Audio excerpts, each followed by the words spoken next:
Agora sim, hein? Agora deu certo. Olá, Tudo tudo bem? bem? Como que você tá? Família, tá tudo bem? Que bom falar com o senhor, é um prazer para mim, uma honra. Ah, para mim também é uma honra. Muito obrigado pela confiança, viu? Tudo que vai ser falado é com muito carinho, amor, respeito. Estou aqui para ajudar. A gente gosta muito do que faz, procura se especializar, porque eu sempre falo, quem faz tudo não faz nada, a gente se perde, né? A gente tem que se ajudar, né? Juntos somos mais fortes, né? Verdade. Então, eu assisto muito seus vídeos. Acho que eu nunca fui sua aluna, mas eu assisto todos os Ah, que vídeos. legal. Você tem algum livro meu? Já leu algum livro meu? Ainda não. Estou precisando de. Se tiver um tempinho, leia o Direito Imobiliário de A a Z. Você vai gostar muito. É bem bacana. Da editora Mizuno. É bem bacana. Prazer em conhecê-la, mas como professor ganhei um amigo, viu? Conta comigo, tá? Bom, obrigada. Eu sou de Pernambuco, mas eu moro em Maceió. Que gostoso. E Você aí mora perto do chiclete de camarão, hein? Não é o rei do camarão? pertinho, pertinho. Chiclete, eu acho que é na Pajuçara. Eu moro na Ponta Verde. Eu fui na Ponta Verde, aí tem o rei do camarão. E aí eu comi esse chiclete de camarão. É a transição, né? É tudo bem pertinho. Pajuçara é Ponta Verde e Jatiuca são emendados. Ah, Então é tudo meio que uma coisa só. eu me apaixonei por esse rei do camarão. Tanto é que eu fiquei aí 5 dias, acho que eu comi 4 nesse rei do camarão. Eu achei a qualidade boa, o preço bom, né? Maceió tem um monte de lugar bacana para comer. É apaixonante, né? A culinária daqui é muito. Parabéns, doutor. Mora bem, viu? Mora bem. Apareça por aqui, doutor. Então, sou de Pernambuco, moro em Maceió, eu estou atuando aqui em Maceió, Que né? legal. Tenho feito bastante regularização de imóveis. Legal. Eu acabei entrando nesse nicho sem esperar e hoje praticamente eu só faço isso. Que legal. E Deus é maravilhoso, o anjinho da guarda. Às vezes a doutora atua em outra área, mas o anjinho da guarda te leva para outra área, porque é ali que você vai se dar bem, que você vai atender bem, né? Vai ser feliz, né? E eu gostei tanto, sabe? Eu tô gostando tanto, porque já fazem 6 anos que eu tô aqui em Maceió. Que E legal. eu venho atuando só nessa área, assim, eu tô apaixonada. Que Só legal. preciso estudar, né? Todo dia eu me cobro que eu preciso estudar, preciso Eu fazer sei. uma pós, alguma especialização. Faz comigo. Se a doutora tiver um tempinho, faz online. Tem plantão de dúvida ao vivo uma vez por mês. Entra no site www.portaleso.com.br. É uma pós que custa menos que R$1.000, mas é uma qualidade incrível. É muito legal. Muitos professores que dão aula comigo na FGV, na PUC, muito legal. E o grupo é bem um grupo que atua mesmo na área. Porque hoje em dia brotou muito curso, né, de graduação de imóveis, né? Você vai ver, nem advogado é, né? E aí eu fico com bronca, né? Vende aqueles cursos que você vai ganhar milhões, o ramo rentável na advocacia e 4K, agora é 4K. Só que isso é perigoso, né? A gente não se faz isso com as pessoas. Eu atendi uma advogada também muito simpática, ela e o marido. Poxa, eles venderam o que tinha em São Paulo e foram para Praia Grande. Porque eles fizeram um curso desse, um curso maluco, dizendo que eles iam ganhar em 6 meses 4K, 5K, sei lá quantos K. E não ganharam nada, ou seja, perderam dinheiro, tiveram que voltar para uma outra cidade. Então a gente precisa tomar cuidado, esses coaches malucos, eles prometem umas coisas que eles não podem cumprir. Como que você vai prometer alguém ganhar dinheiro, né, doutora? Eu acho temerário, né? Você passar uma informação dessa. Até porque é um ramo assim que você não aprende do dia pra noite, não. É verdade.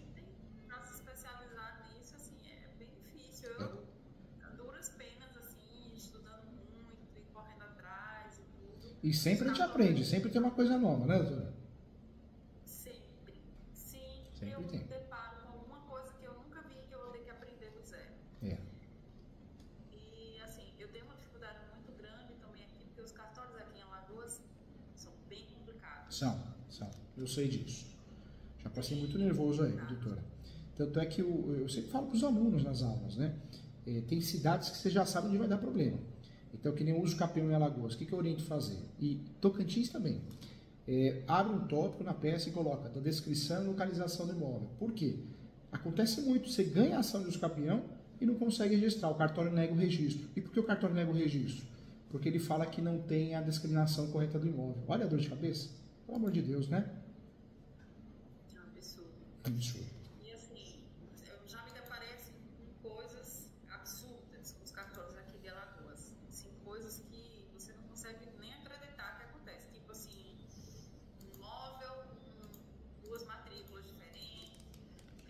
A sobreposição de matrícula é o que mais tem aí. Nossa Senhora.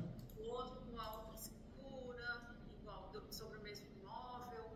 E assim, já tivemos vários problemas, principalmente com os cartórios do interior, em que os delegatários foram exonerados, né, por irregularidades. Então, assim, você vai, aí chega o cliente aqui, mas doutor, eu tenho escritura, tenho registro. Quando eu cheguei no cartório não tem nada. É fogo. É difícil. Eu Você sabe, doutora, estamos com um caso aqui para ajudar um escritório de advocacia. Tem a mesma matrícula de 6 áreas diferentes. Uma confusão danada. E aí, qual que é a briga? O que registrou fala, quem registrou primeiro eu sou o dono, aquela regra básica. Só que o outro tem a posse, o outro tem o registro real. Uma confusão. O direito registral ele é muito confuso, né? Ele melhorou muito, mas ele foi muito torto. O início dele foi muito errado no Brasil, né? Nós temos muitos imóveis que não tem registro em lugar nenhum. É uma realidade, né?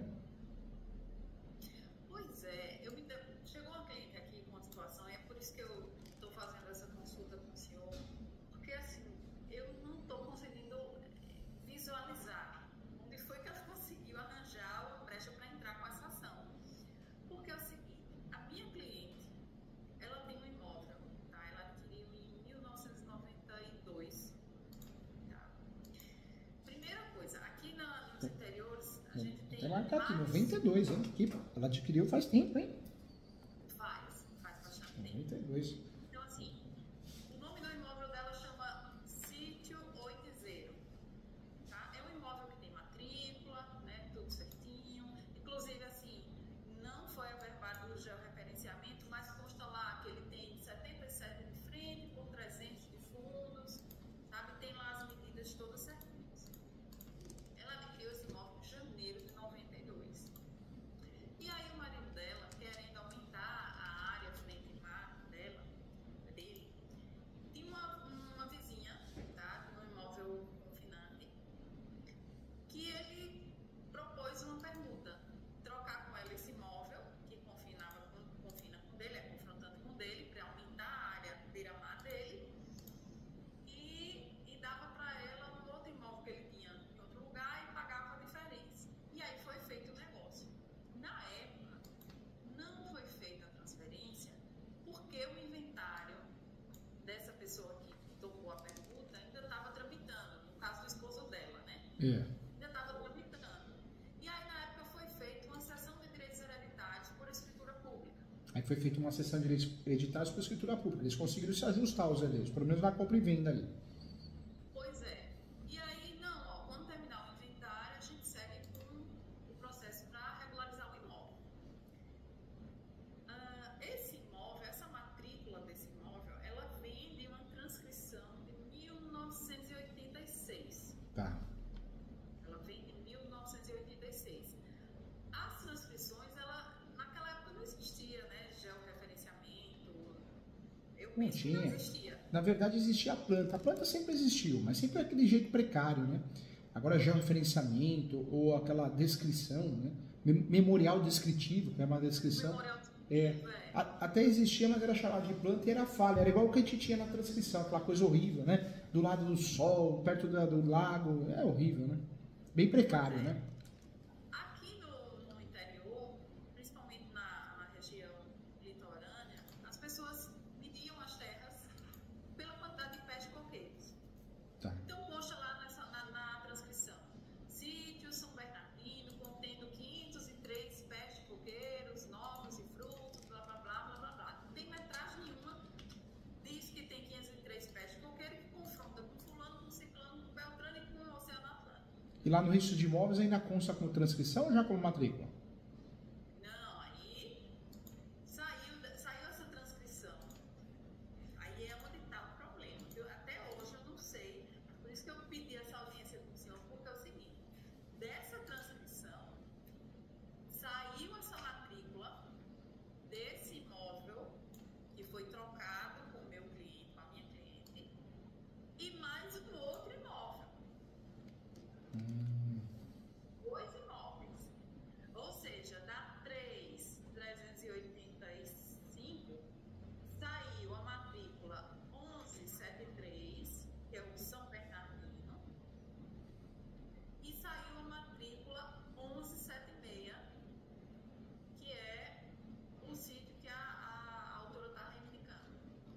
Tá. Aí eu lhe pergunto, como isso, doutor? Como assim? Não, o cartório errou, hein?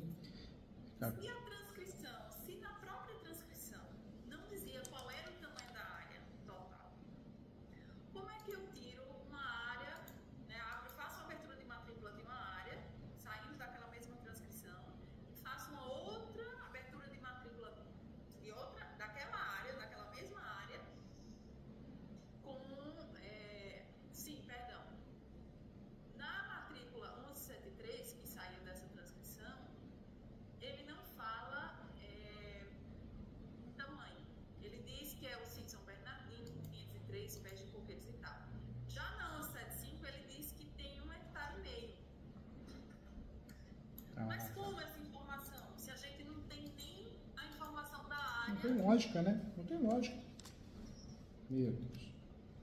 Aí começa por aí. Aí foi feito um negócio, a minha cliente comprou, pagou, transferiu a outra área para o nome dela, né, pagou a diferença. E aí, agora eu estou tranquila. Agora eu tenho o sítio Oitizeiro com 75 metros, mais o sítio São Bernardino com 60 metros. Agora eu tenho 133 metros de beira-mar. E aí passaram-se os anos, o marido da minha cliente não conseguiu regularizar, por vários motivos. Um deles foi porque ele adoeceu, né, teve câncer e acabou falecendo. Faleceu. De câncer. E ficou o pepino para minha cliente, a viúva, resolver. E quem tem a posse, doutora? É ela? Quem tem a posse é a minha cliente. É a viúva, né? Viúva, Tá. E aí ela veio para mim, para a gente dar entrada na abertura do processo de inventário, e aí eu queria agilizar as coisas. Eu falei, ó, Tassiana, a gente vai fazer o seguinte: a gente vai tirar esses imóveis que a gente precisa regularizar, tá? Vai arrolar aqui só os imóveis que estão com matrícula, tudo certinho, que a gente pode já transferir de imediato para você e os herdeiros. Esses outros aqui a gente vai resolvendo com mais calma. Que é justamente esse São Bernardino está entre eles, né? Porque é uma seção de direitos hereditários, eu ia precisar ver ali uma forma de resolver com a cedente, no caso. Quando a gente procura ela para resolver essa questão da seção, ela falou, não, eu descobri que esse sítio que eu vendi não tem esse tamanho todo.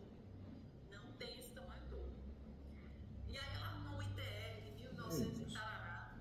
Para justificar. Para justificar que o sítio da minha cliente só tem 4 hectares. Porque na declaração de ITR, que inclusive ainda consta em nome dela, só tinha 4 hectares. Então, ela alega que a área dela foi englobada pela minha cliente nesse sítio São Bernardino. Que ela só tinha 4 hectares e que esse 1,5 hectare foi englobado. Então, assim, sendo que durante todos esses anos ela confrontava, né, o imóvel dela era confinante com o imóvel da minha cliente, eles se conheciam, né, sempre houve a relação era bem amistosa, e a minha cliente sempre falava para o marido que queria adquirir o imóvel dela para aumentar a frente deles e tudo mais, até que um dia ela cedeu e fez a pergunta e recebeu por aquilo que foi feita a sessão, e agora do nada ela veio com essa história. De fato, quando eu fui fazer uma pesquisa aqui, inclusive eu ainda não terminei, né, as diligências, solicitei várias outras certidões ao cartório, estou aguardando chegar para mim. Mas... Agora o fator positivo é que ela tem a posse, né? Ela tem a posse ainda. O registro ela também tem, né? De certa forma, né? Pois é, porque o que é que acontece? Ela entrou, aí eu vou para a autora. A autora entrou com a ação reivindicatória. Ah, fez ação reivindicatória. Ela entrou com a ação reivindicatória. E a ré é a sua cliente, né, doutora? A minha cliente é ré É da a ré. ação reivindicatória. Tá. A minha cliente é ré. Faça confusão, hein? Caso complexo, hein? Porque, lembrando que a autora da ação reivindicatória, ela tem uma matrícula, que é a 1176, a minha cliente tem uma matrícula, que é a 1174, que ambas são oriundas da transcrição 3382, 8582, não lembro agora. Tá. Entendeu? Esse é o problema. A minha cliente, ela tem a seção de direitos hereditários e a posse de Ela tem cartório, ela um tem registro, a matrícula. Pois é. E aí, ela entra com a ação e junta essa matrícula, cópia dessa matrícula, e junta uma planta e um memorial descritivo. Nessa planta e nesse memorial, ela alega que a área dela, tá, que não tem essa área na matrícula, só tem os confrontantes e diz assim que a área tem 1,5 hectare. E aí ela manda o topógrafo lá, fez um levantamento e disse que a área dela tem 50 metros de frente, por 300 e não sei quanto de um lado, mais 300 e não sei quanto do outro, 50 de fundo. Só que de acordo com a planta que ela apresentou, se realmente essa área existisse e fosse dela, ela estava invadindo não a área do São Bernardino, que foi a área que ela vendeu para minha cliente, mas a outra área da minha cliente, que inclusive na planta ela coloca uma casa, um imóvel, que de fato esse imóvel existe, mas quem construiu foi a minha cliente. Foi a sua cliente que construiu. Olha que estranho, ela coloca uma planta que até a sua cliente tá com cara de fraude, isso, não tá? Tá com cara de picaretagem. Picaretagem. Porque a casa que está dentro do imóvel é a casa da minha cliente, que ela construiu. Que eu tenho fotos dela vindo passar final de semana com os filhos, há mais de 30 anos atrás. Entendeu? A doutora está esperando, já solicitou a matrícula, e não chegou ainda, né? Mas é importante para comparar com o que ela juntou no processo. Às vezes ela juntou até matrícula falsa, alguma coisa assim, né? Não, a matrícula eu acho que não é falsa. Não. Eu acho que é confusão do cartório. Confusão no Porque a cartório. minha dúvida é justamente essa. Pode o cartório pegar uma transcrição que não tem medidas, não tem metragem, não tem nada, e dessa transcrição ele fazer 2 aberturas de matrícula? Não é o correto. O cartório, ele pode até abrir uma matrícula de ofício. Quando a matrícula é precária, é uma matrícula, não, transcrição, né? Ele pode abrir uma matrícula de ofício quando a transcrição é precária. É difícil o cartório fazer isso, porque, vamos ser sinceros, o cartório quer ganhar dinheiro também, ele precisa pagar as contas, aluguel, funcionário. O oficial do cartório, o registrador, seja ele ou seja ela, é como se fosse uma empresa. Então ele vai ficar abrindo matrícula só para falar que atualizou o cartório dele. Então, o mais natural, isso acontece quando alguém solicita, ocorre uma transação imobiliária. Não é comum. E quando é uma questão polêmica, né, quando o cartório percebe que é algo meio confuso, ele não abre. Ainda mais de ofício. Né? Então é muito esquisito o cartório transformar a transcrição, tudo bem, a transcrição é precária, em 2 matrículas. Porque é estranho, né? Teria que ser a pedido de alguém. Via pedido, via ação, alguma coisa deveria ter ocorrido, né? Não de ofício. Pois é. A data de abertura é 1975. Deixa eu confirmar aqui. Tá. A transcrição é a 3385, folha 1617, do livro 3M, de 26/12/1975. Aí eu lhe pergunto, em 1975, já foi após a lei de registro, né, público, qual era o procedimento do cartório para fazer a abertura de matrícula? Com o surgimento da lei, o cartório ele tinha que ter sistema, e aí criaram as matrículas. A intenção é que nem o CPF e o SIC, né? Hoje é o CPF, no passado foi o SIC. A ideia era dar mais segurança jurídica. As transcrições antigas, isso até hoje vai existir durante muitos anos ainda. Mas a ideia é que as transcrições, conforme vão ocorrer nas transações imobiliárias, tem que ocorrer o encerramento da transcrição e virar matrícula. Isso o cartório pode fazer a partir do momento que tenha qualquer transação a partir daquela transcrição. Mas muito estranho o cartório fazer isso e gerar 2 matrículas. 2 matrículas poderia ser gerada se fosse através de uma decisão judicial, um uso capião, talvez uma demarcatória, uma ação de divisão de terras, mas de ofício o cartório transformar uma transcrição em 2 matrículas é muito complicado, né? Não tem sentido, porque o cartório está assumindo uma responsabilidade, isso que está esquisito aí, né? Não tem nenhuma ação por trás que a doutora descobriu? Não tem. Não tem. Não tem nenhuma ação por trás. Essa pessoa, ela até aparece como autor em outras ações, com o mesmo pedido, sabe? Sempre o mesmo modus operandi. Mas, enfim, a minha preocupação é o seguinte: se eu alegar isso aqui também como tese de defesa, esse vício do cartório, ao meu ver, ele seria benéfico ou talvez até prejudicial para a minha cliente.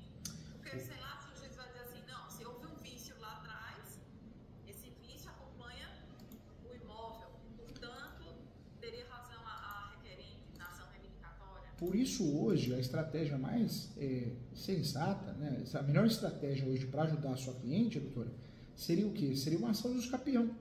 Por que usucapião? Porque é forma originária de propriedade e a doutora consegue usar a blindagem da súmula 237 do Supremo. Ou seja, daria para usufruir do usucapião para se defender contra a reivindicatória, pedindo a suspensão da reivindicatória até que seja julgado o usucapião, e seria interessante para regularizar o imóvel, né? Porque REURB não vai conseguir usar. Quando tem problema de metragem assim, de matrícula, sobreposição, não vai dar para fazer REURB. O usucapião social, imagina, né? O cartório não vai se negar diante de um tema polêmico ou com emissão de litígio ou litigioso, e já é até litigioso. Então teria que ser feito o quê? Um usucapião, e abrir um tópico nesse usucapião e trazer mais um dos motivos para o usucapião, que é o vício registral. Esse usucapião vai ter a função de sanar esse vício registral, entendeu? Mas se eu entrar com essa ação de usucapião agora, nesse momento, inclusive eu ainda estou preparando a defesa dessa reivindicatória, seria... eu sei que passa na nossa cabeça, né? Ah, mas se eu distribuir a ação de usucapião após a reivindicatória, a posse não é mais mansa pacífica. Não, porque hoje o entendimento doutrinário, qual que é incorreto, né? Já de 10 anos para cá. A posse só deixa de ser mansa e pacífica quando existe uma ação petitória, reintegração de reivindicatória, emissão da posse, ação de resgate julgada, transitada julgada, e a mesma coisa acontece com os possessórios. Reintegração de posse, manutenção interdita. Então, teria que ter ou petitória ou possessória com o transjulgado. O fator dela ter distribuição, citação, prazo para defesa, está em andamento, não ocorreu transjulgado. Então, a posse continua sendo mansa e pacífica. E por isso a preocupação da doutora distribuir o quanto antes. Porque se ocorre o transjulgado, tudo bem que tem recurso, tem muito chão aí. Mas aí sim atrapalharia o usucapião. Agora, nesse momento, não. A doutora distribuindo nesse momento, a doutora consegue fazer o quê? Consegue usar como matéria de defesa dentro da contestação da ação reivindicatória, consegue usar também para conseguir a averbação premonitória, talvez faça a averbação nas duas matrículas que existe um usucapião em andamento em relação a esse imóvel, e consegue ganhar o usucapião e usar para se defender, né? Então, seria bem interessante fazer a distribuição do usucapião, viu, doutora? E uma dica que eu dou, porque eu quero que eu bem, com muita propriedade no assunto, eu sei que o usucapião não é fácil, porque o cliente vai mandar documento, depois ele manda mais, manda documento errado. Eu falo que a gente demora muito para analisar, para escanear, às vezes até o cliente escaneia e manda para nós, mas eu faria o quê? Eu faria a distribuição do usucapião e faria o pedido de prazo suplementar para juntar documentos. Por quê? Como eu preciso distribuir esse usucapião quanto antes, eu faria a distribuição desse usucapião e faria o pedido da juntar de documentos. Posteriormente, eu pediria pelo menos 30 dias para juntar esses documentos, viu, doutora? Mesmo porque o fórum vai entrar em recesso, né? Vai entrar em recesso agora dia 20, volta dia 20 do ano que vem, em janeiro. Então eu faria uma petição de usucapião, eu até ajuda a doutora, se a doutora quiser, a gente faz um croquis juntos agora, tem que fazer isso, estamos aqui para isso, para te ajudar. Eu faria, e a doutora faria a distribuição, pedindo prazo suplementar, e o ano que vem, voltando no recesso, com calma, né? A doutora teria mais que 30 dias, a doutora juntaria os documentos, faria a petição de juntada, mas pelo menos já distribuiria para poder usufruir desse usucapião, se possível, ainda na contestação. Se não for possível, tudo bem. Já uma linha de defesa também numa réplica, não tem problema. Mas, se possível, até numa contestação. Entendeu? Qual era, o que é que eu tinha pensado? Que aí eu vou externar qual seria a minha estratégia. Primeiro, o seguinte, a ação, ela foi distribuída, a reivindicatória, ela foi distribuída na Justiça Estadual e veio uma petição da União dizendo que tem interesse porque tem área de marinha envolvendo o litígio. Ah, área de laudêmio? E aí, foi distribuída, né, o processo foi remetido para a 13ª Vara Federal de Alagoas. Ah, tá. Eu confesso que eu não sei se eu vou conseguir manter lá. Eu preferiria 1000 vezes manter lá, na Vara Federal, porque eu acredito, é até chato falar isso, mas assim, digamos que é melhor de trabalhar na Justiça Federal do que na Justiça... Ah, mas é verdade, né? Não, a gente está aqui, você ganha mais com o professor, você ganha um amigo, é verdade, não tem como comparar, né? A Justiça Federal, ela até para você ir num fórum, né, a gente tem um atendimento melhor, claro que tudo tem exceção, tem muita gente que trabalha muito bem na Justiça Estadual também, mas com certeza, mas a doutora não vai conseguir não, doutora, sabe por quê? Porque o fator da União ter interesse na ação, se ela não faz parte dos polos, nem ativo nem passivo, e não provar isso, a gente não consegue levar esse processo para a Justiça Federal. Então, dificilmente isso vai acontecer, hein? Ainda mais o judiciário do jeito que está hoje, né? Todo mundo quer se livrar do processo, não é sua competência. Eles não brigam mais para julgar, eles brigam para não julgar, né? Acho difícil, hein? Acho difícil a doutora conseguir manter na Justiça Federal. Na verdade, é caso de Justiça Estadual. Por quê? Porque nós não temos a união no polo, né? A união, para poder fazer junção, conexão, para que o julgado seja na Justiça Federal, teria que fazer parte do polo, né? E o laudêmio não traria esse direito, né? Vamos dizer assim, né? Agora, que eu orientaria a doutora a fazer o uso campeão, eu orientaria. Faz o uso campeão, nem que for uma forma mais simples, para poder fazer a distribuição quanto antes, se conseguisse até antes do recesso, e pediria, em preliminar, antes dos fatos, prazo suplementar de 30 dias. O juiz tem que aceitar, o juiz vai aceitar. E aí a doutora faria juntada, né, com mais calma, desses documentos, porque precisa de tempo, né? A gente sabe que precisa de tempo, precisa selecionar, precisa escanear alguns, é difícil, né? É complicado. Mas eu faria isso posteriormente, por quê? Para ganhar tempo e, se possível, já usaria o uso campeão na matéria de defesa. O prazo da contestação, ainda nós temos prazo? Já está correndo? Tá, mas a gente tem prazo suficiente. Vai pegar o recesso? Não, né, doutora? Ainda tem que fazer esse ano. Vai pegar o recesso. Vai? Que bom, que bom. Vai. Que gostoso. Oh, coisa boa, hein? Na verdade, até ontem eu fui falar com a sua secretária e ela, não, doutora, ele não tem vaga, só em janeiro. Moça, conversa com ele, por favor, porque é urgente. Eu sei. E ela, mas não tem agenda. Moça, por favor. Porque, de fato, é um assunto que está me incomodando. Eu queria realmente fechar. E foi bom, viu, doutora? Foi bom de conversar, porque você vê, se a doutora segura esse uso campeão, perde a força dele, né? Perde a força dele. O judiciário já é ruim hoje em dia, né? Tem muitos juízes desatualizados.